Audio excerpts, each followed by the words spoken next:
토요일 광주에서 5.18 기념식이 열렸는데 대통령이 참석을 했어요. 참석 안 할 거다 이렇게 생각을 했는데 참석을 했습니다. 그런데 계속 참석하겠다라고 약속을 한 것은 지켰습니다만 대선 후보 때 5.18 정신을 헌법 전문에 수록하겠다라고 얘기하지 않았습니까? 그런데 그 약속은 지금 온데간데 없습니다. 이번 기념식도 짧기가 그지없었고 우리가 영혼 없다 그런 얘기하는데 저도 정말 살다 그렇게 영혼 없는 기념사는 들어본 적이 없습니다. 중간 부분 한번 들어볼까요? 자유와 혁신을 바탕으로 AI와 첨단 과학기술의 고도화를 이루어내고 AI와 첨단 기술 기반의 산업 고도화를 이루고 힘차게 도약해야 합니다. 정말 무성의한 기념사였었거든요. 그러니까 그 42주년 5.18 기념사니까 2년 전이죠. 그때 기념사에 등장했던 거하고 작년 기념사하고 비교하면요.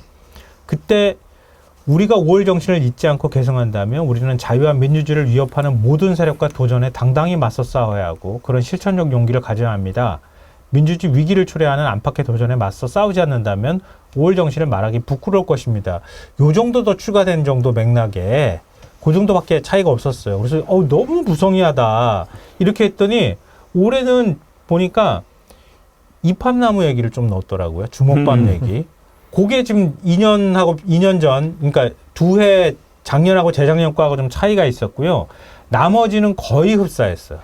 나머지는 크게도 다른 건 없고, 뭐 보수 진영에서 자꾸 얘기했지만 예전에 이명박 전 대통령이 그때 촛불 집회 이후로 지지율 떨어지고 난 다음에 중도 실용 얘기해가지고 지지율 올랐다 그러니까 그 얘기를 또 여기다가 집어넣은 것 같아요. 보니까 양극화에서나 서민과 중산층 중심 시대에 열어가야 한다.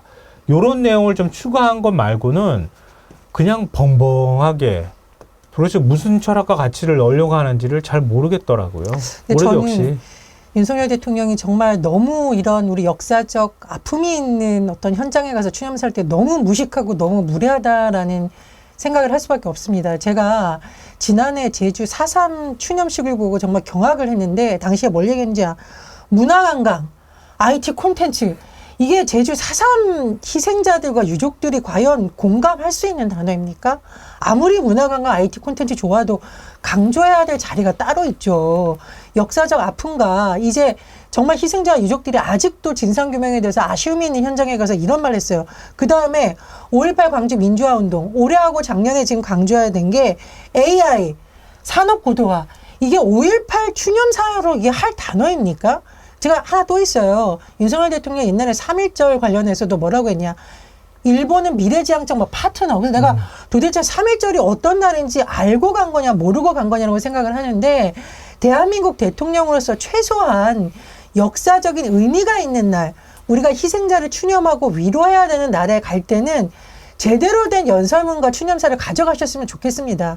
이거는 정말 보수를 대표하는 대통령이라고 말할 자격이 없는 거고 저는 대한민국 대통령으로서 진짜 부끄러울 정도입니다. 그래서 올해 5.18 추념사를 봤는데 여전히 문제가 많고 정치적 자유와 인권이 발전했습니까?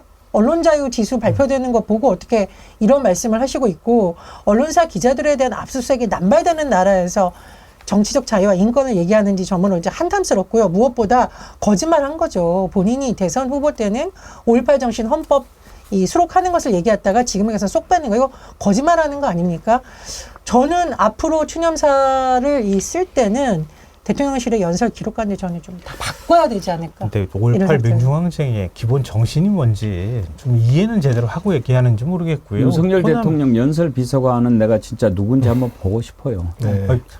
제가 2년치가 똑같았다고 말씀드렸잖아요. AI 나온 문구를 두 양쪽에 2년 동안 어떻게 썼는지를 문구를 제가 읽어드려 볼게요. 이게 2년 전이에요. 이제 광주와 호남이 자유민주주의와 인권이라는 보편적 가치 위에 담대한 경제적 성취를 꽃피워야 합니다. AI와 첨단 기술 기반의 산업 고도화를 이루고 힘차게 도약해야 합니다. 이게 2년 전이고요. 1년 전에는요. 저는 광주와 호남이 자유와 성취를 바탕으로 AI와 첨단 과학기술의 고도화를 이루어내고 이러한 성취를 미래 세대에게 계승시킬 수 있도록 대통령으로서 제대로 뒷받침하겠습니다. 이게 두 해를 제가 지금 비교해서 읽어드린 거예요. 이번에 또 얘기하면 이게 세 번째 얘기를 하는 거예요. 윤석열 대통령이 대선 후보 시절에 5.18 정신을 헌법 전문에 넣겠다라고 약속해놓고 3년째 계속 참석을 하면서도 그 얘기는 완전히 싹 빼버립니다. 그리고 말도 안 되는 뭐 얘기만 합니다. AI에. 그러니까 이것도 저는 천박함을 봅니다. 제주에서도 그랬어요. 제주에서도 무슨 뭐 관광 뭐 구경 기자 제주는 예. 뭘 얘기했었죠? 그때 아까 말씀하신 관광 문화 그런 내용 아니었나요? 저는 기본적으로 지금 5.18 정신을 헌법 전문에 수록하자는 얘기들이 자꾸 희석되고 대통령의 입으로 이런 행사에 나오지 않은 이유가 아마도 이게 원포인트 개헌이 아니고 정치권에 지금 보면은 다층적인 개헌 요구가 있거든요. 그리고 그 핵심에 뭐가 있냐면은 윤석열 대통령의 국정 실패로 인해서 빚어진 권력 구조 개편을 주로 한 개헌을 얘기하고 있는 겁니다. 그 얘기는 즉슨 뭐냐? 기본적으로 조국 대표라든가 야권에 나오는 얘기들은 제7공화국 개헌을 얘기하면서 지금 5년 단임제를 4년 중임으로 바꾸자고 하고 있고 그 얘기는 뭐냐면 임기 단축 개헌을 요구하고 있는 상황이거든요. 그렇기 때문에 대통령 입장에서는 이 개헌 얘기를 공직석상에서 꺼내는 순간 본인 자체가 그 권력구조 개편의 블랙홀에 빠져들 수 있기 때문에 이런 얘기를 의도적으로 회피하는 것 아닌가라는 의심도 개인적으로 하고 있습니다. 이재명 대표가 그런 얘기를 했어요. 약속을 지키지 않는 것은 사기죄보다 더 큰 범죄다. 그런 얘기를 했는데 한번 들어볼까요? 그 주권을 위임받는 대신에 한 약속들을 지키지 않는 것은 사기죄보다도 더 엄중한 범죄 행위라고 생각합니다. 그렇죠. 그러니까 내가 이렇게 하겠으니 나를 뽑아 주십시오라고 얘기해놓고 나중에 안 지킨다. 그건 대국민 사기 아닙니까? 그렇죠. 네. 특히나 이거 지금 다른 것도 아니잖아요. 일반 정책에 대해서 얘기한 것도 아니고. 그러니까 자기가 두 해에 걸쳐서 이미 5월 정신은 자유민주주의 헌법 정신 그 자체다. 이런 표현 썼는데요. 그때도 헌법 정신에 수록하겠다고 하는 얘기를 왜 똑바로 말을 못하냐. 이런 얘기를 들었었거든요. 근데 이번에는 이 얘기도 쏙 빠졌어요. 그러니까 지금 개헌 얘기가 자꾸 나오니까 개헌에 힘싣는 듯한 발언을 자기가 하면 안 되겠다 이렇게 보는 거고요. 국민의힘은 개헌할 사안들이 굉장히 많은데 헌법 전문은 상징적인 것일 뿐이고 권력구조 개편이나 이런 얘기들도 많은데 어떻게 이것만 원포인트 개헌하냐 이렇게 얘기를 하고 있는데 이건 사실은 구실인 거죠. 만약에 민주당에서 원포인트 개헌합시다. 그래도 원포인트 개헌이 안 될 가능성이 굉장히 높은데 개헌론이 일단 길이 확 터지거나 불이 붙으면은 그 다음에 못 막을 것 같으니까 원포인트 개헌 안 할 거야. 이렇게 해서 아예 개헌 논의를 차단해버리는 이런 전략을 갖고 있는 거라고 봐야 되는 거죠. 저는 5.18 정신을 헌법 전문에 넣는 것 그 부분에 대해서 아무 얘기하지 않는 것을 두 가지로 봅니다. 첫째는 하고 싶은 마음이 전혀 없는 것 그게 하나 있을 거고 두 번째는 개헌 논의를 피해가고 싶은 것은 아닌가. 지금 개헌 얘기가 계속 나오지 않습니까? 일단 헌법 전문을 고친다. 그건 이제 개헌을 해야 되지 않습니까? 그렇게 개헌을 해야 될 때 어떤 것들이 나오겠습니까? 지금 민주당에서는 저렇게 마음대로 거부권 행사하니까 거부권을 제한하는 뭐 그런 뭐 정족수를 바꿔보자 이런 얘기도 나오고 지금 조국 대표 같은 경우에 가장 강하게 얘기하는 것이 임기를 단축하자. 그렇게 해서 대통령 임기를 4년 중임제로 하는 그런 개헌을 하자라고 하는데 그 임기 단축은 뭡니까? 윤석열 너 이제 그만해라. 그렇지만 어떻게 보면 그게 네가 살 길이다. 그것에 오케이를 하고 동의를 하면 4년은 보장해 줄게. 그런 얘기 아니겠습니까? 조국 대표 얘기를 한번 들어보죠. 윤 대통령께서 넣으려면 개헌 특위에 동의를 하신다는 말씀을 하셔야 되는 거죠. 개헌 특위를 열자는데 동의하는 말이 없이 5.18 정신을 헌법 전문에 넣자는 얘기는 하나만 한 얘기죠. 김성환 평론가 지금 개헌을 하자라는 얘기가 분명히 이제 22대 국회에 가장 큰 화두가 될 거예요. 네, 맞습니다. 이거 어느 시점이 될지 모르지만 본격적으로 얘기 나올 가능성이 있고요. 더군다나 아까 최상분 특검 저희가 얘기를 했지만 민심하고 동떨어질수록 개헌 얘기들은 아마 더 힘을 받을 가능성이 높아요. 왜냐하면 보수 진영 내부에서도 아마 갈등을 겪을 거예요. 그러니까 이 상태로 이렇게 가버리면 우리한테 기회 없이 이전의 탄핵 때처럼 또 이런 일이 발생하지 않을까 겁나면 그럼 개헌을 통해서라도 뭔가 좀 순서 있게 정리해 나가길 바라는 마음이 있을 거예요. 그러면은 일종의 심판을 덜 받을 수 있다고 하는 고민이 좀 있을 것 같거든요. 근데 지금 이제 4년 중임제 개헌을 얘기하는 거는 2026년에 지방선거가 있잖아요. 그 지방선거에 맞춰서 그때 대통령 선거까지 같이 치르자는 거예요. 그러면은 2028년에 총선이 있거든요. 그러면 대통령 선거하고 지방선거는 같이 하고 총선은 그 2년 뒤에 하고 이렇게 하면 총선은 늘 중간 심판 성격의 그 선거가 될 수 있거든요. 그러면 4년 단위로 선거가 이루어지고 4년 단위 중간에 총선이 들어가는 이런 방식이 가능해져요. 그러니까 지방선거 치를 때 그때 다선이 같이 치러지게 되면 4년 중임제가 딱 맞아 떨어지거든요. 그러니까 거기에 맞춰서 권력구조 개편을 동시에 같이 하자. 대통령 임기도 조정하자. 이런 얘기를 지금 하고 있는 거거든요. 국회의원 기자, 거부권은 네. 몰라도 개헌에는 국민의힘 의원들도 동의하는 사람들이 꽤 나올걸요? 저는 그래 제 짐작이지만 윤석열 대통령이 10길 물속은 알지만 한 길 국회의원 속을 모르기 때문에 개헌 문제를 굉장히 두려워하는 것 같다는 생각이 듭니다. 왜냐하면 기본적으로 얼마 전에 추미애 국회의장 낙선을 통해 가지고 뭔가 국회의원들이란 존재가 불가치하다는 심대하게 깨달았는데 국회에 만약에 개헌특위를 열어가지고 논제를 줬을 경우에 자기에게 어떤 결과가 올지를 도무지 예측이 안 되는 상황인 거죠. 아까 말한 것처럼 26년에 지방선거 대선을 같이 하자 본인 3년 임기가 남았는데 2년만 하고 나가야 됩니다. 근데 국회의원은 어떤 존재입니까? 이미 임기가 또 4년 보장된 사람들이어서 대통령이 공천권을 쥐락펴락할 수도 없는 존재들이기 때문에 기본적으로 대통령의 이런 불안들이 반영된 것으로 보입니다. 네, 저는 최상병 특검을 이제 거부했을 경우에 오히려 개헌에 대한 특히 대통령이 거부권을 남발하지 못하도록 헌법을 고쳐야 된다는 요구는 더 커질 거라고 생각을 합니다. 그리고 김건희 여사 주가 조작 관련된 특검이라든가 여러 가지 논란도 마찬가지라고 생각을 하는데요. 사실 대통령이 어떤 권한을 헌법에서 보장해 주는 이유는 상권분립의 원칙에 따라서 그 부분을 존중한다는 의미이지 대통령이 거부권을 남발함으로써 본인과 관련된 수사를 회피하거나 본인의 가족과 관련된 의혹을 뭉개라고 있는 게 아닙니다. 그러니까 저는 이건 헌법학자들도 할 말이 없다라고 생각을 하고요.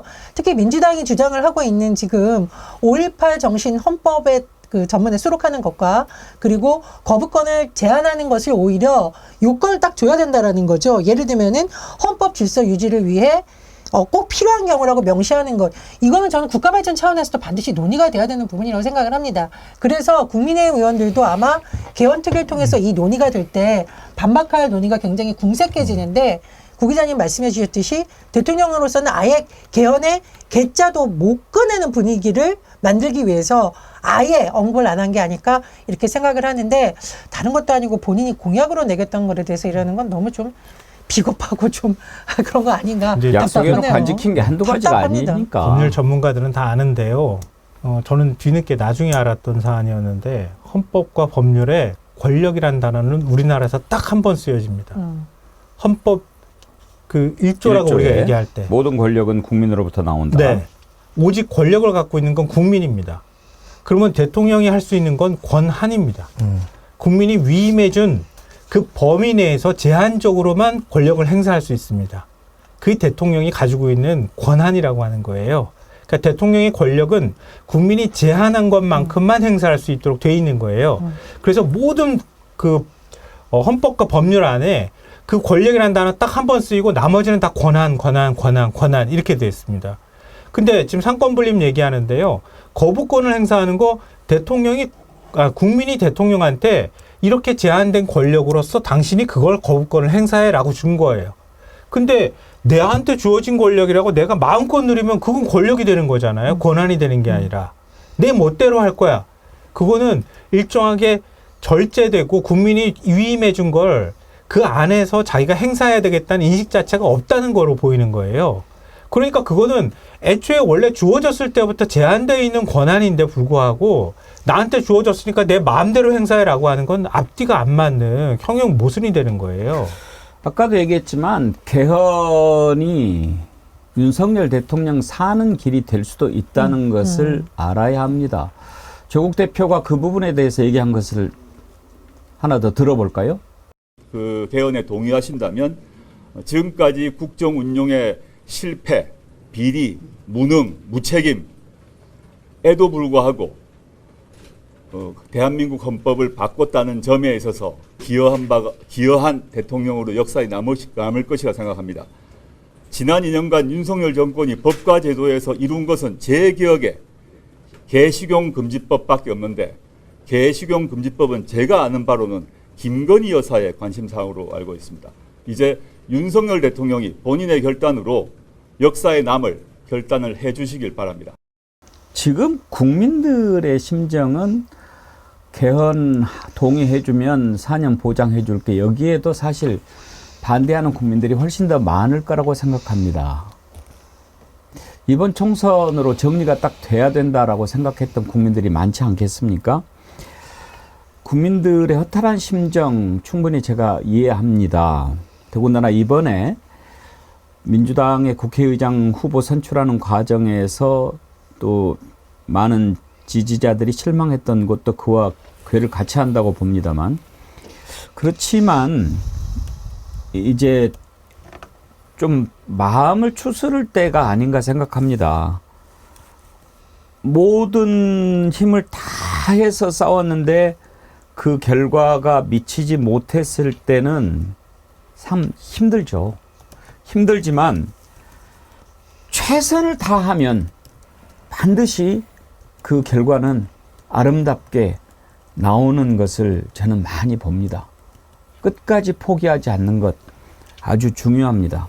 어제 참 재미있는 중계를 하나 봤는데요. 이제 끝날 때가 돼서 가벼운 말씀 하나 드릴까요? 어제 그 골프 중계를 봤습니다. 최경주 선수가 오랜만에 우리 한국에서 열리는 대회에 나왔어요. 어제 최경주 선수가 쉬운 4번째 생일을 맞는 날이더라고요. 그런데 어제가 결승전이었는데 그 전에 잘 쳐가지고 1등으로 마지막 라운드를 출발을 했는데 컨디션이 좀 안 좋아가지고 계속 잘 못 치는 거예요. 그래서 4타 차로 선두로 갔는데 2등 하는 선수가 계속 잘 쳐가지고 마지막 홀에서 동점이 됐어요. 그리고 연장전을 갔습니다. 그런데 쉬운 4살 아닙니까? 그런데 이제 그 같이 결승을 하는 친구는 젊은 친구인데 거리도 훨씬 더 많이 나고, 그래서 처음에 이렇게 쳤는데 거리가 많이 차이가 났는데 두 번째 친 게 해저드 쪽으로 갔어요. 그래서 이제 끝났구나 했는데 너무나 놀랍게도 그 개울이 있는데 조그마한 섬이 하나 있는데 거기에 공이 놓여져 있었습니다. 그래서 그 공을 잘 쳐가지고 비기게 됐어요. 그때 졌구나라고 생각해서 포기를 해버렸으면 끝났을 겁니다. 그런데 기가 막히게 거기에 공이 살아있어가지고 그걸 쳐가지고 같이 팔을 잡고 다시 두 번째 연장전을 했는데 아마 거기에서 박상현 선수가 좀 기가 죽은 거 아닌가 싶어요. 어떻게 저기에서 저렇게 질 수가 있지?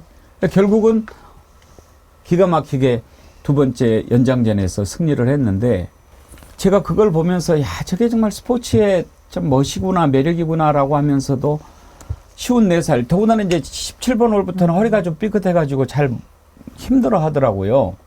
그런데도 포기하지 않고 끝까지 집중하고 그 모습을 보면서 결코 포기하지 않는 것, 그것이 스포츠 정신이기도 하지만 우리가 지금 필요한 덕목이 아닌가, 어제 그런 생각을 했는데요.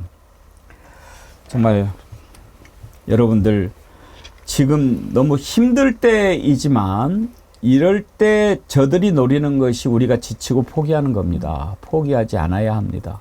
다시 한번 신발끈을 조이는 그런 시간 됐으면 합니다.